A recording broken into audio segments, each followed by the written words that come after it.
To learn more about Rami's Flutes, you can visit her website at heartsongflutes.ca. Well, here in the Cowichan Valley, there are a high number of teens and also children in care. So it's really important that Community Option Society is offering the great programs that they are. Michelle and Liz are with me right now to talk about life skills to employment. And tell me, first of all, the program is open to what ages? We typically it's 15 to 30. It's a Service Canada grant funding, so it's a federal program. So young adults is up to 30, but we don't take any youth that are not connected in the school system. So we do typically get 18 to 30-year-olds more frequently. And why was the program created in the first place? I'm imagining there must have been a need. Yeah, actually, about 6 years ago, we noticed there was a lot of youth falling through the cracks. They were kind of mulling around the community. They weren't in school. They didn't have jobs. And so we started a drop-in program just for them to come and hang out and just be safe and be warm.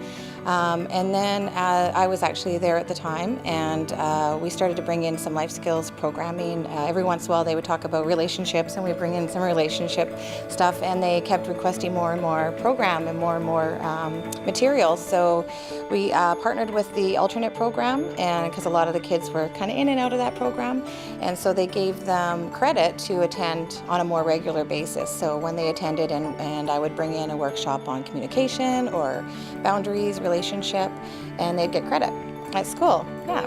So Liz, you're also facilitating in this program. What have you seen in terms of improvements? I'm just going to imagine you do see improvements, and can you describe it for us? As far as the participants and their improvements? Well, definitely. So we bring these clients in and we work on things like self-esteem and expressing feelings, problem solving, a lot of the issues that they need to work on before they're job ready. So we're seeing in the participants a lot of these life skills being improved, and then they have an opportunity to apply those skills in a real work situation in the end of the program. Okay, so are you also assisting with things like resume building and whatnot?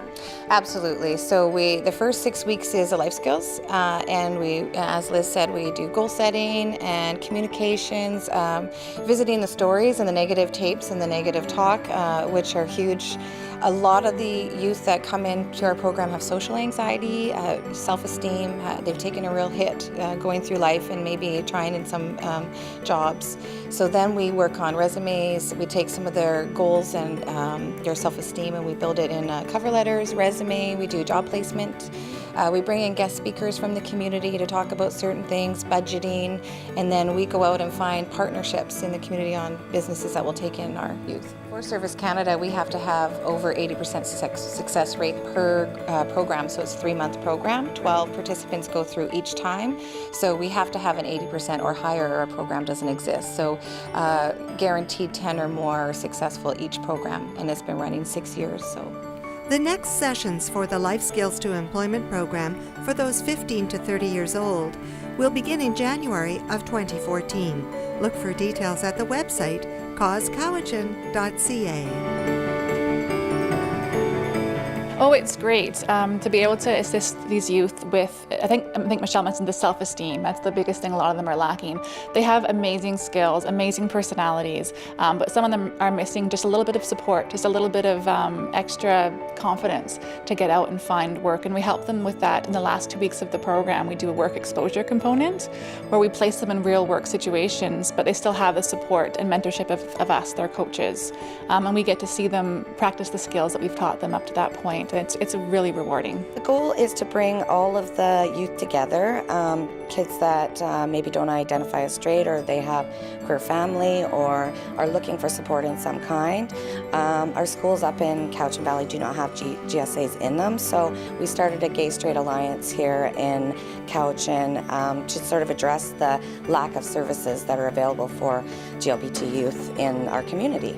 And it's really important that kids feel accepted. Do you think you've really made some progress in that area? I think, we're helping, and, there's still kids that are not comfortable coming to groups, and that are isolated, or they can't get here. Our transit system's not the best for getting kids in. I mean, we service all the way from the Malahat to just south of Ladysmith. We've got kids that have come from Cowichan, all over the place. So it's really nice not only to have the kids come here to have support, but then they get to meet other kids from different schools that are struggling with the same issues they are and maybe having some difficulties with their families or don't know how to come out, or they want education, they want handouts, they want resources, and so this is a good place for them to come and they can get all that stuff here. And you're another one of these great helping professionals, Christine. So what do you bring for the kids in the area of support and of your life experience yourself?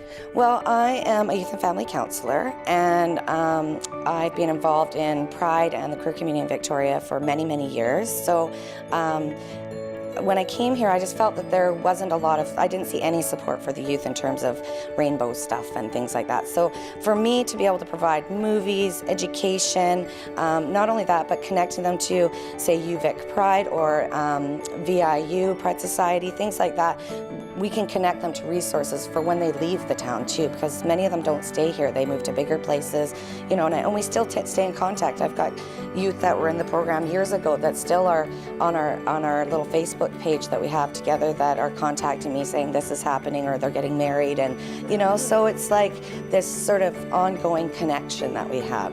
And although our group can only service between 14 and 19, we still have them come visit, or I had a youth that was in the program then last year helped me co-facilitate it, so he's gaining experience doing that sort of stuff, you know, and connecting to other community groups that they maybe feel like they don't belong in or something. So we connect with them through volunteering, and the zombie walk we're a big part of. It is really popular. I mean, the great thing about the zombie walk is everybody, when you're a zombie, we're all the same. So the kid zombies are equally, if not more, terrifying than adult zombies. So to have us all just be the same, gruesome, scary, and be raising money for United Way, I mean, that's great. And it gets the kids out there doing volunteer stuff. We're going to take a quick break right now, but when we come back, what's going on behind the scenes at the BC Legislature? And the Zombie Walk is coming up for Halloween in Duncan.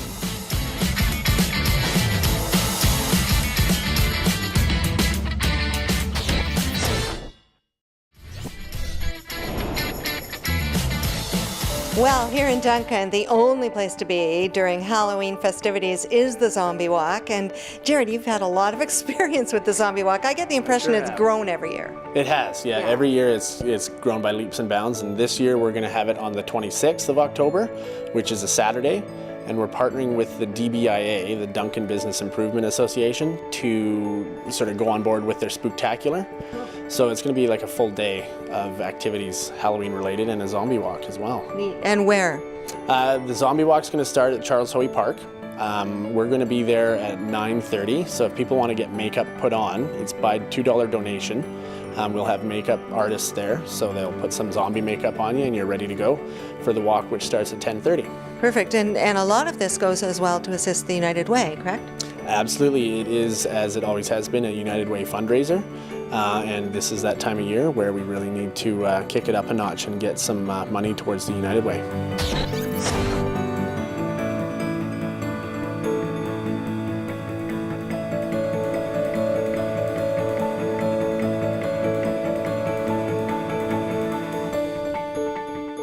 That's it for our show. If you have story ideas, I sure hope you're going to let us know. It's easy. We're on Facebook. You can tweet us or email us. And remember, the Cowichan Valley edition of Go Magazine is seen every Tuesday and Thursday evening and Wednesday and Friday daytime. We'll see you next time.